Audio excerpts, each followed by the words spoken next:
Buenos días a todos. Estamos dando inicio al comité GSC correspondiente al 13 de agosto de 2019. Datos económicos de hoy no muy positivos desde el lado del crecimiento nuevamente. Indicador de confianza económica en Alemania descendió un nuevo mínimo no registrado desde diciembre de 2011, reforzando la idea de que la mayor economía de la zona euro puede estar entrando en un periodo recesivo. Ayer veíamos como el economista en jefe del Commerzbank decía que estaban en un punto en que no sabían si era desaceleración o de recesión, pero poco a poco todas estas noticias nos están llevando al peor de los casos. Con respecto a la inflación en este país, se confirmó una lectura preliminar del 1.7% para el mes de julio. Para España, solamente 0.5% de inflación durante el último año. Con respecto a los Estados Unidos, se deben a conocer los indicadores para hoy. Inflación del mes en línea con lo esperado, del 0.3%. Inflación básica también fue 0.3% por encima de lo esperado, que era 0.2. La inflación 12 meses en Estados Unidos subió entonces del 1.6, pero no al 1.7 como esperaba el mercado, sino al 1.8, subió más de lo esperado. Y la inflación básica subió al 2.2%, el mercado esperaba estabilidad. Entonces, ambos indicadores inflacionarios, el total y el básico, estuvieron por encima de las expectativas. Con respecto a este país, tenemos algunas emisiones de títulos a un año, 52 semanas más exactamente, por un total de 28 billones de dólares. Esto es interesante, lo veremos en la sección de renta fija, como el endeudamiento de los Estados Unidos está aumentándose casi un 30% durante el 2019, el año fiscal 2019. Hoy en Colombia se van a conocer las cifras de obras civiles. El Banco de la República ayer dijo que el crecimiento del segundo trimestre sería del 2.8% y que se necesitaría crecer por encima del 4% en el segundo semestre para que el crecimiento sea al menos del 3%. Así que el gobierno tendrá sí o sí que bajar su meta de crecimiento del 3.6 y nosotros muy probablemente después de conocer las cifras de crecimiento del segundo trimestre de este año es posible que movamos nuevamente nuestro pronóstico. Recuerden que estamos en el 3% actualmente, le hemos venido bajando paulatinamente de niveles del 3.3 por todo este tema de desaceleración internacional hacia el 3%. No es un pecado, como decíamos nosotros el día de ayer, muy probablemente esto es lo que va a ocurrir. Al cierre de la jornada tendremos en China la publicación de la producción industrial, ventas minoristas e inversiones en activos fijos para continuar evaluando cómo viene la dinámica durante el mes de julio. Recuerden que ayer conocimos las cifras de desembolsos crediticios que no fueron muy positivas, a pesar de que los datos recientes de exportaciones e importaciones dieron algún tipo de alivio. Con respecto a la información del día de hoy, diferente pues a esta parte de los anuncios económicos. Continuamos registrando temores en mercados accionarios, a eso hay que sumar lo que continúa ocurriendo en Hong Kong, lo que pasó durante el fin de semana en Argentina y hoy vemos cómo los mercados europeos descienden cerca del 1%. Alemania 0.97, Bélgica 0.86, futuros en Estados Unidos también con una tendencia o clara tendencia bajista. El presidente Trump, de acuerdo a medios japoneses, le pidió al gobierno japonés que compraran cantidades enormes de productos agrícolas, entre ellos la soya y el trigo, teniendo en cuenta pues que China había cerrado las adquisiciones de productos pues de este país. Así que interesante ver cómo continúa este forcejeo comercial y es lo que básicamente tiene a los inversionistas preocupados teniendo en cuenta las implicaciones a largo plazo. Ya hablamos del tema de Alemania. Goldman Sachs está recomendando que si usted quiere aprovechar algún tipo de repunte del mercado, ya que ha caído 5%, no lo haga directamente comprando acciones, sino lo haga a través del mercado de derivados con la compra de opciones call. Es decir, no hay demasiada en este momento digamos, expectativa favorable. Dice que en caso que usted quiera participar en alza, hágalo a través de un seguro y no directamente comprando acciones en este país. Así que recuerden lo que hemos manifestado nosotros, todavía no estamos viendo las señales suficientes para ser agresivos, llevamos cerca de una semana diciendo eso y la dinámica de los mercados así lo han venido digamos, resaltando. Hace ya casi 2 semanas mencionamos que la recomendación era reducir la exposición ante pues, lo que está ocurriendo desde el lado de la guerra comercial. Ya han venido ocurriendo otros eventos como este tema de Argentina que sin duda genera un poquito más de temores por parte de los inversionistas, así lo digan algunos analistas de que el tema de Argentina no se va a transmitir a otros países emergentes. El momento en el que tenemos esa información o ese resultado electoral pues no es el mejor de todos. Y en línea con estos datos negativos, pues ya tuvimos lo de Alemania. En Japón, tres datos muy malos: IPP, órdenes de maquinaria y dinámica del sector terciario, que es el sistema de sector servicios, tampoco ha sido positivo. Así que digamos que estas dos importantes zonas exportadoras, como lo son Alemania y Japón, se han venido afectadas durante los últimos trimestres, y ya estamos viendo como otros mercados, como el tema de Singapur, está revisando a la baja su pronóstico de crecimiento. Para este año tenía un rango del 1,5 al 2,5. En el segundo semestre de este año creció solamente 0,1%, y la nueva meta de crecimiento para el gobierno en Singapur está entre el 0 y 0,5%, teniendo en cuenta que Singapur también es un centro de operaciones internacional para el comercio mundial. Con respecto a Alemania, pues ya hablamos de esa encuesta ZEW, 44,1 en el registro, el más bajo de diciembre de 2011, alta preocupación entonces con respecto a este país. Y en el Reino Unido, los británicos parece que no están muy asustados con el tema del Brexit, cueste lo que cueste. Un sondeo del Daily Telegraph mostraba como el 54% de los británicos prefieren una salida sí o sí para el 31 de octubre, mientras un 46% decía que no. Así que el primer ministro británico podrá no tener el apoyo del Parlamento, pero sigue teniendo el apoyo mayoritario de la población, que más o menos está dividida en 50-50%, pero digamos con un leve sesgo hacia la salida de la Unión Europea, igual de lo que había sucedido hace 3 años con el resultado del referendo, que fue 52-48. Así que esto es como por ahora lo que viene ocurriendo en los mercados accionarios internacionales, donde digamos que en términos generales no tenemos una expectativa favorable de corto plazo, y como veíamos, Goldman Sachs daba recomendaciones más bien cautelosas si usted quería enfrentarse al riesgo de este mercado. Con respecto al Standard & Poor's en los Estados Unidos, estamos observando hoy nuevo descenso. No estamos en los mínimos que registramos al cierre de la semana pasada, que estuvo alrededor de los 2.790 puntos, rebotando muy cerca o un poco por encima de la media móvil 200. Ese es un indicador muy importante. Para hoy esa media móvil 200 está en los 2.793, el indicador está en los 2.880, así que hay que estar muy pendientes de cómo continúa evolucionando esta dinámica. Interesante de todas maneras estar evaluando o el ánimo de los inversionistas. Como manifestábamos nosotros, la tendencia sigue siendo hacia la baja. Con respecto al mercado de monedas, interesante, hace algunos minutos el presidente de los Estados Unidos estaba diciendo que los medios no están reproduciendo las noticias de una manera veraz. De acuerdo a la información del presidente de los Estados Unidos, que la masiva devaluación del yuan no ha sido masiva como hemos visto últimamente, ha sido un efecto lógico pues de la afectación que tendría para ellos los aranceles de los Estados Unidos, pero el presidente de los Estados Unidos insiste en que hay una manipulación masiva del yuan. Esto eventualmente pudo haber sucedido hace unos 4 o 5 años, pero en los últimos años no ha sido así.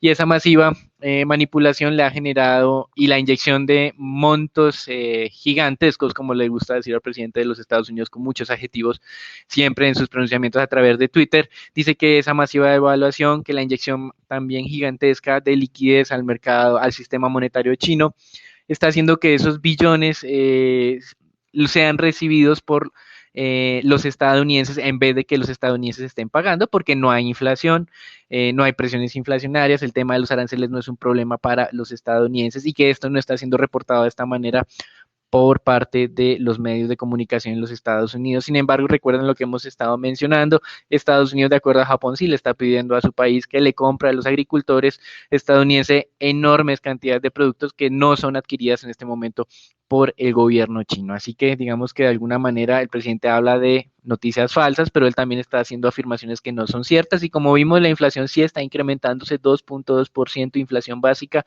1,8% inflación al consumidor total, que aunque no es la medida preferida de la Reserva Federal, pues el presidente de los Estados Unidos no está dando esta versión de la información tal y como está siendo registrada.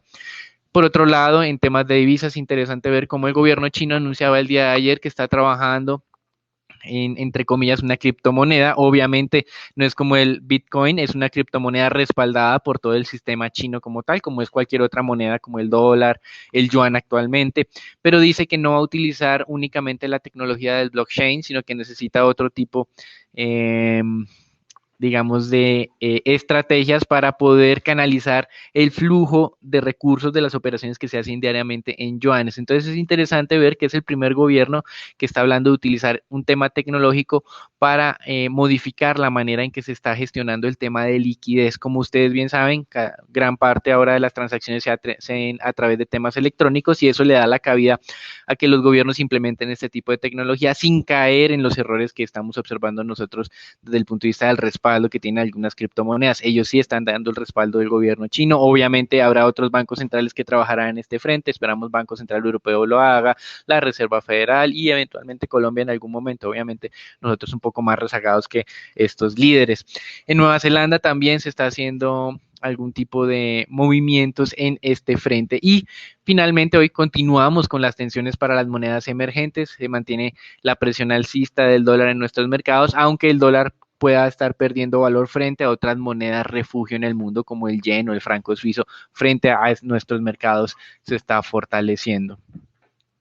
Con respecto al mercado de commodities, estamos observando hoy un nuevo máximo en el precio del oro por encima de los 1520 la onza Troy. Esto lo vimos durante la madrugada. En este momento está cediendo levemente, pero digamos estamos en esos niveles de alta aversión al riesgo y buscando refugio este tema de metales preciosos. La plata también se ha valorizado recientemente. Y con respecto al petróleo, muy estable, igual que el día de ayer, alrededor de los 54 para el WTI, 58 para el Brent.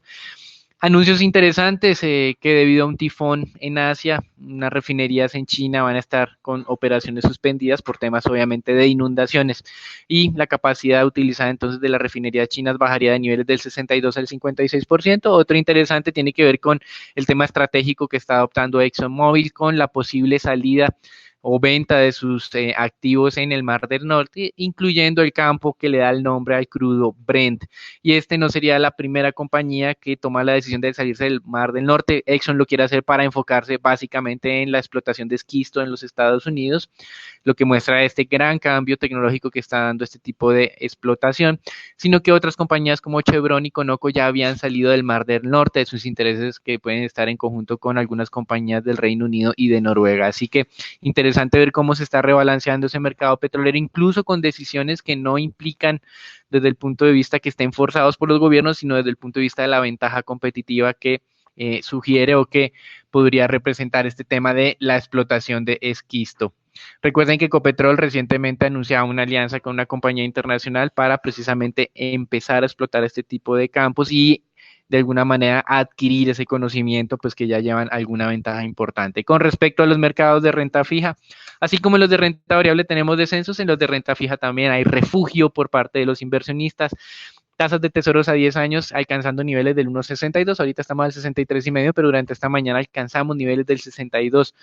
El mínimo histórico de las tasas a 10 años es del 1,318 registrado durante el año 2016, hace 3 años, así que poco a poco nos estamos acercando a ese nivel. Los que sí están muy cerca de su mínimo histórico son las tasas a 30 años de tesoros, que en este momento están a niveles del 2,010 o 2,10 más bien, 2,1, y el mínimo histórico es 2,09, 2,088%. Así que el aplanamiento de la curva de rendimientos en los Estados Unidos está en su nivel máximo desde el año 2007. La diferencia entre tasas a 2 y 10 años es de solamente 3 o 4 puntos básicos, es decir, todas las señales se están prendiendo en este caso por un tema recesivo y el presidente de los Estados Unidos les está ayudando a los inversionistas que desde hace mucho tiempo hablaban sobre recesión con este tema de la guerra comercial que está aplicando con respecto a China.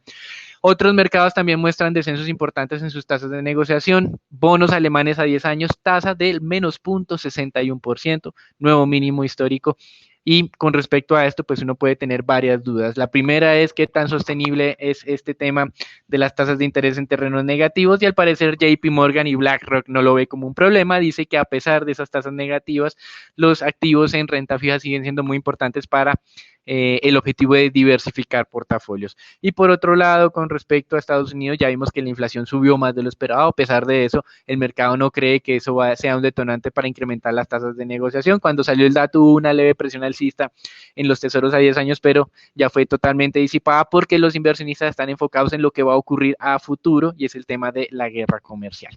Y Por otra parte, tuvimos las cifras de déficit acumulado 10 años. El periodo fiscal en Estados Unidos es septiembre. No hay que confundirse con que ellos digan que ya llevamos un acumulado de 10 meses en este año. Ellos lo hacen, como mencionaba, con un movimiento en esos meses. 867 billones de dólares ha emitido el Tesoro de los Estados Unidos, 27% más que durante el anterior periodo fiscal. Así que continuamos viendo problemas fiscales, inflación que no es baja y a pesar de eso, pues las tasas de interés en los títulos de Estados Unidos alcanzando nuevos mínimos recientes. Y este día jueves tenemos la reunión del Banco Central de México. En la última ocasión hubo dos grupos, unos que buscaban ya reducir la tasa de interés para ayudarle a crecer a la economía mexicana. Recuerden que ellos han venido revisando a la baja sus pronósticos, ya están cerca del 1% para este año, cuando comenzaron por encima del 2%, más cerca del 3%, y el gobierno en México tercamente sigue con una expectativa del 2%. Pues bien, en la última reunión hubo una división, algunos que pedían bajar la tasa, otros por mantenerla, predominó la postura de los miembros del Banco Central de México que buscaban mantener la tasa de interés, pero este día jueves los analistas también están divididos otra vez 50-50 entre esa expectativa. Eventualmente, solo la dinámica del mercado de divisas, un debilitamiento excesivo del peso mexicano, como estamos observando, el debilitamiento de las monedas emergentes está alineado con ese debilitamiento del peso mexicano, podría frenar al Banco Central de tomar la decisión de ayudarle o estimular la economía un poco más. Hasta aquí el reporte internacional, como vemos, pues no muchos cambios. Simplemente decir que en Argentina el candidato opositor prometió no incumplir con los pagos del endeudamiento, que criticó a Macri por el elevado nivel e insostenible nivel de deuda de corto plazo. Los inversionistas no le creen a el señor Alberto Fernández, quien es candidato del kirchnerismo, pero digamos que de alguna manera le está pidiendo el beneficio de la duda para que le dé algunos meses en caso de que sea elegido presidente para este país. Hasta aquí el reporte internacional, los dejamos con Edwin y con Raúl para el Informe Colombia.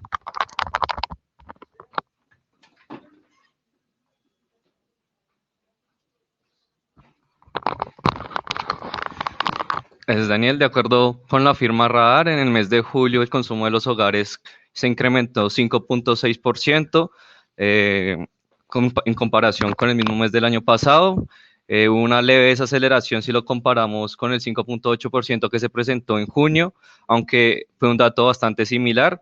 Este resultado fue como tal por el efecto en el pago de la prima y por las remesas de los trabajadores, las cuales han alcanzado máximos históricos en los últimos meses. En el año corrido, el consumo de los hogares se ha incrementado 4.9%, superando la dinámica de los últimos 3 años.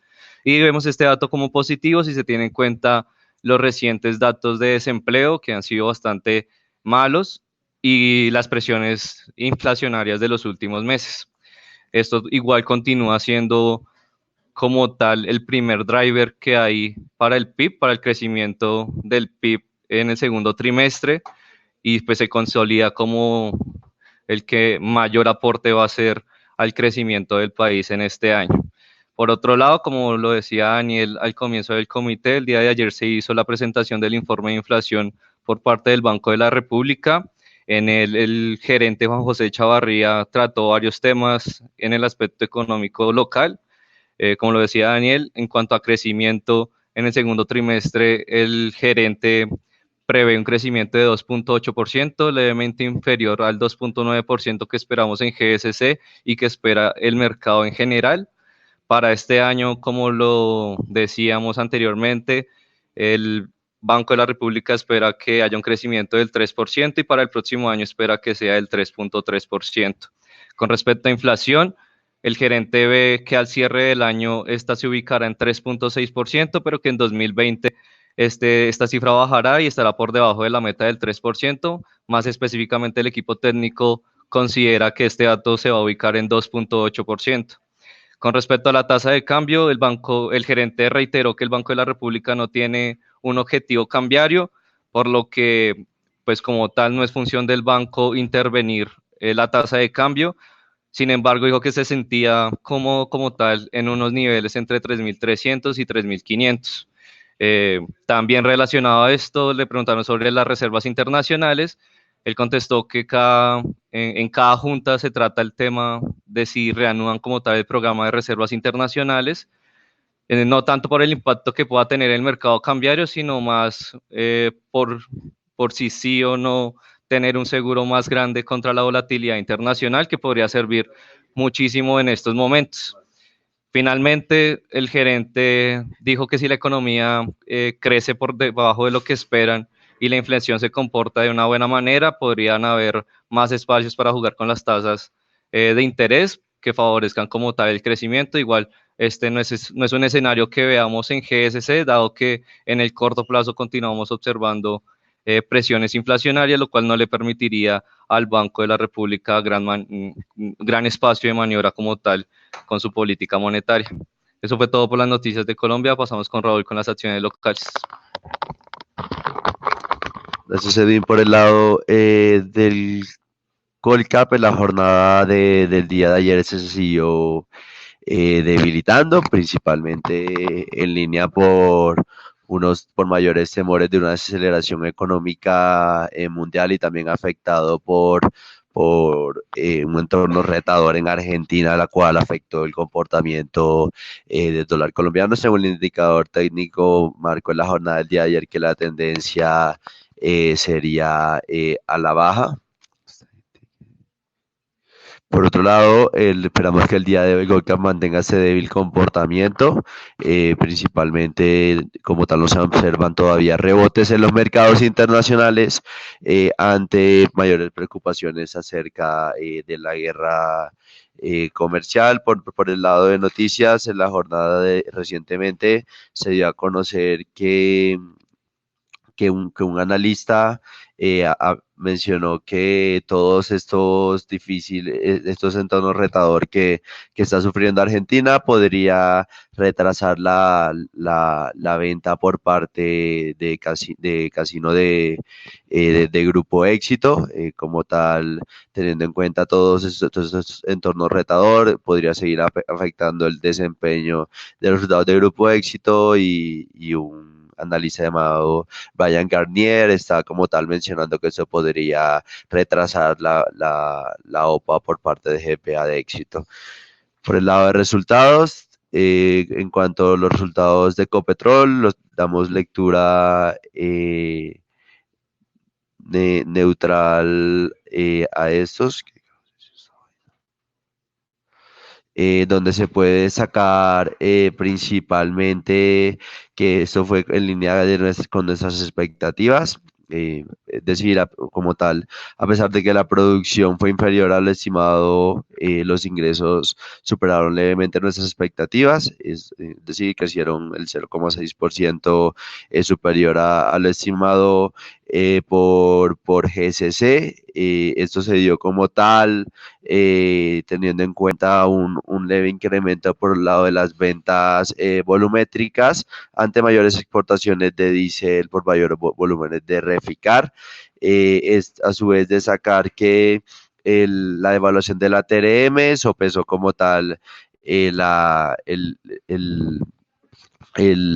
la caída del Brent en comparación anual. Sin embargo, el costo de ventas se expandió en mayor proporción de lo estimado, impactado principalmente por un crecimiento de los costos variables del 16,5% por pues, un superior compra de crudo, gas y productos, es decir, las importaciones como tal de Ecopetrol sí siguen afectando, a pesar de que el diferencial de la canasta mostró importantes mejoras, ubicándose en alrededor de $4.2, contrayéndose un 40% año a año. A su vez, el costo de ventas se había afectado por un incremento del 16,9% de los costos fijos. Esto principalmente por superiores costos de mantenimiento y servicios contratados. Lo anterior generó una contracción del margen bruto de 381 puntos básicos y se ubicó en 7.1 billones de pesos, en línea con nuestras expectativas. Sin embargo, los gastos operacionales siguieron crecieron el 34,4%, aunque fue inferior a lo estimado por nosotros, donde esperamos una participación de los gastos operacionales sobre los ingresos del 7% y fue del 6,2%. Ese crecimiento se dio principalmente por reconocimientos contables en diferentes proyectos, superiores gastos laborales, un mayor 4 por mil entre el incremento del dividendo y gastos no recurrentes por ataques a oleoductos y válvulas ilícitas. Teniendo en cuenta lo anterior, el margen de EBITDA se contrajo en más de 500 puntos básicos en términos anuales, donde es relevante destacar que el margen de EBITDA del upstream se pasó del 48% al 40.5%, también afectado por un incremento del costo de levantamiento del 7,9% año a año, ubicándose en 9,14 dólares. Sin embargo, la utilidad neta fue superior a lo estimado por el mercado, se ubicó cerca de 3,5 billones de pesos, lo anterior favorecido por una disminución del gasto financiero del 36,9%, teniendo en cuenta los prepagos de deuda realizados por la compañía, junto a una menor carga tributaria, teniendo en cuenta la ley de financiamiento. Consideramos como tal que el resultado de los próximos el próximo semestre sea inferior a lo registrado del segundo semestre del 2018, principalmente la debilidad de los precios del crudo, una posible caída de la demanda teniendo en cuenta el difícil entorno internacional, aunque sopesado levemente por la devaluación del peso colombiano. A su vez, la compañía manifestó recientemente que está haciendo una adquisición de sísmica 3D en México y en Brasil, lo cual como tal da espacio a una posible mayor expansión hasta esos dos países. Por el lado de Cementos Argos, desde nuestro primer punto de vista damos lectura neutral a los resultados, en línea con lo esperado por el mercado, destacar principalmente que los resultados evidencian que se mantiene una difícil situación en Centroamérica y en el Caribe, mientras que las condiciones climáticas impactaron la operación en Estados Unidos, especialmente en Texas, y se observó una pérdida de participación de mercado en Colombia, evidenciado también una caída de volúmenes sorpresiva. Por el lado de los ingresos totales, los ingresos aumentaron 7,6%, principalmente ante la estrategia de mantener la rentabilidad de la compañía, teniendo en cuenta también la devaluación del dólar. El EBITDA incrementó un 23,4%, pero como tal, cabe recordar que en el segundo trimestre del 2018 se pagó la multa hacia la Superintendencia de Industria y Comercio. Al momento de eliminar este efecto, la EBITDA decreció un 5,7% en términos anuales. El margen EBITDA incrementó 221 puntos básicos, lo cual no es del todo comparable, y cabe recordar que al momento de excluir como tal esta multa, como tal se contraría, y también se ubicó por debajo de lo esperado por el mercado, que esperaban una expansión de 328 puntos básicos. Los volúmenes de cemento y concreto fueron afectados en todos los segmentos de la compañía. Por el lado de Estados Unidos se muestra un decrecimiento de consolidados de 1,8% año a año y del 6,8% en concreto. En Estados Unidos, las condiciones climáticas desfavorables, principalmente en la zona sur del centro, afectó fuertemente concreto, el cual disminuyó cerca del 10%.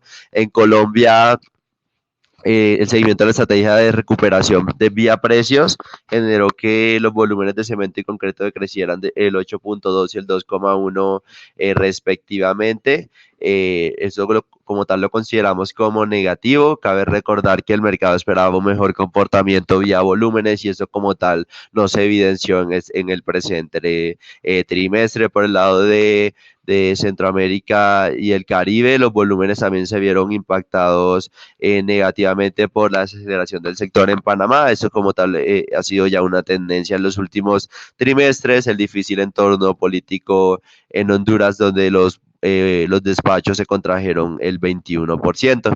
El buen desempeño, sin embargo, esto se vio sopesado levemente por el buen desempeño de República Dominicana, lo cual superó lo previsto por el mercado y compensó levemente este comportamiento en volúmenes. Finalmente, teniendo en cuenta el enfoque de la compañía de disminuir sus niveles de apalancamiento, realizó la venta de unas, en línea con su plan de desinversiones, de su participación en Omi Andina y Cartón Colombia. Esto como tal fue un crecimiento del 150% año a año de la utilidad neta. Cabe recordar que esto fue por una venta de activos, sino desde el punto de vista operacional, lo cual no consideramos del todo como positivo, aunque también eso también favoreció el comportamiento de los indicadores de endeudamiento, donde la deuda neta EBITDA se ubicó en 4,17 veces. Desde el punto de vista técnico tenemos la acción de Ecopetrol, la cual en la jornada del día de ayer sostuvo los 2.800 pesos. Cabe recordar que los volúmenes también siguen siendo débiles en las últimas jornadas. Consideramos que este es un nivel muy importante a monitorear, donde en caso de que siga respetando los 2.800 puede ser interesante nivel para alguna compra especulativa. Cabe recordar que desde el punto de vista fundamental la compañía se mantiene sólida, sin embargo no es ninguna sorpresa a lo que ya se venía anticipando por el mercado. Por otra parte, cabe recordar que hay que seguir muy de cerca qué pasa acerca de la regulación con el fracking en Colombia. Y finalmente tenemos la acción de Corfi colombiana, la cual, teniendo en cuenta los bajos volúmenes de negociación, se valorizó cerca del 3% con un gap. Sin embargo, según el indicador técnico, todavía no ha dado señales de cambio de tendencia. Sin embargo, desde el punto de vista fundamental, mantenemos nuestra perspectiva positiva sobre la especie, donde esperamos que los resultados sigan superando las expectativas del mercado en el presente trimestre, principalmente mayores ingresos reconocidos por el lado de las vías 4G. A su vez, cabe monitorear qué pasa qué pasa con todas las investigaciones que está haciendo la compañía y también con todos los problemas que está sufriendo por la vía al llano. Eso fue todo desde el punto de vista accionario y lo dejamos con dólar con Edwin.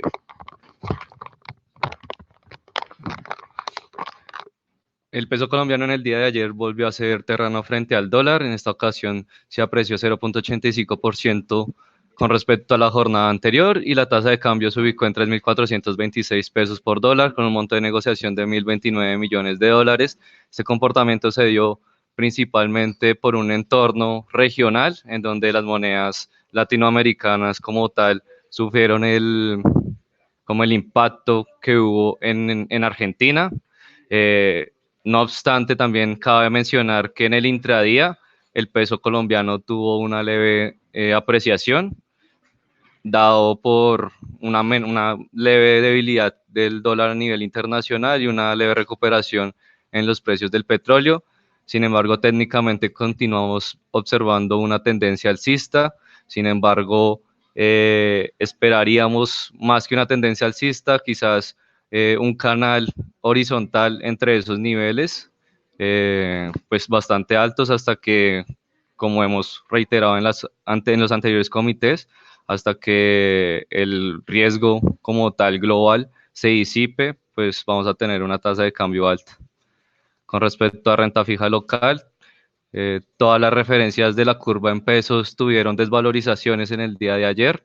Los TESA 2024 cerraron en 5.17%, mientras que los TESA 2028 lo hicieron en 5.89%.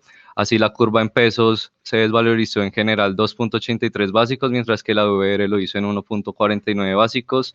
Esto, digamos que diverge como tal del comportamiento que ha tenido los tesoros a nivel en las últimas jornadas, los tesoros norteamericanos, los cuales han venido mostrando cada vez tasas más bajas, como hemos reiterado en los últimos informes.